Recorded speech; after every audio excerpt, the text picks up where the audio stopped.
নিয়ে শুনুন। কেমন আছেন বলুন সবাই? বিজনেস প্ল্যান কেমন লেগেছে? ভালো।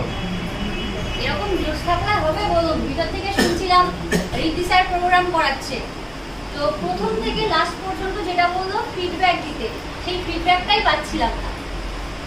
ফিডব্যাক যদি না পাই প্রোগ্রাম করাতে ভালো লাগবে কারণ বলুন?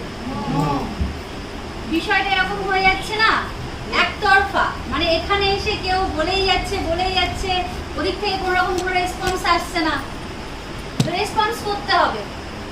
দেখুন, মেন সিস্টেম তো আপনারা সবাই শুনেছেন।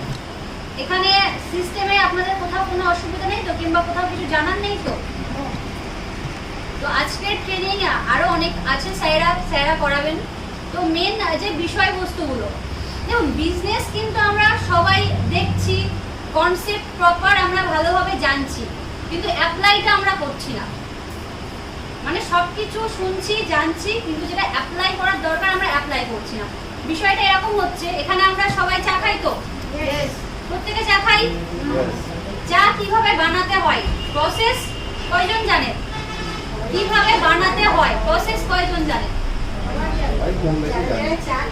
আচ্ছা, প্রসেসও কম বেশি সবাই জানে, কিন্তু যেরকম হয় না টেস্টি চা, একদম যেরকম রেস্টুরেন্টের মতন টেস্টি চা, এরকম এই চাটা বানাতে কয়জন জানে? মানে টেস্টি যে চাটা হয় সেই চাটা বানাতে কয়জন জানে? এবারে একজন, একটা হাত উঠছে, মানে একজন। চা সবাই খাচ্ছে, প্রসেস সবাই জানে, কিন্তু সুস্বাদু চা যেটা হয় সেটা বানাতে একজন জানে। এটা কেন হচ্ছে? আমাদের সিস্টেমটাও সেরকমই হচ্ছে। বিজনেস প্ল্যান সবাই জানে, কনসেপ্ট পুরোপুরিভাবে ক্লিয়ার, কিন্তু এই যে বিষয়টা প্রপার ভালোভাবে যে কাউকে প্ল্যানটা দেওয়া কিংবা প্রপার কাজ করা, সেই বিষয়টা হচ্ছে না।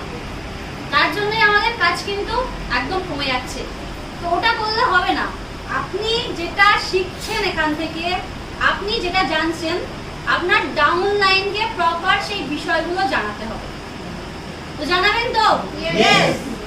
নিজের সঙ্গে সঙ্গে দেখুন, আমাদের এই যে বিজনেসটা আছে টোটালি কি কপি পেস্ট বিজনেস।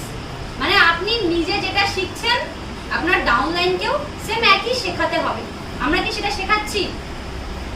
শুধুমাত্র কি করছি, বিজনেস প্ল্যান দিচ্ছি, সে আমার সঙ্গে আসছে সেই পর্যন্ত, তারপর আমরা তাকে ছেড়ে দিচ্ছি।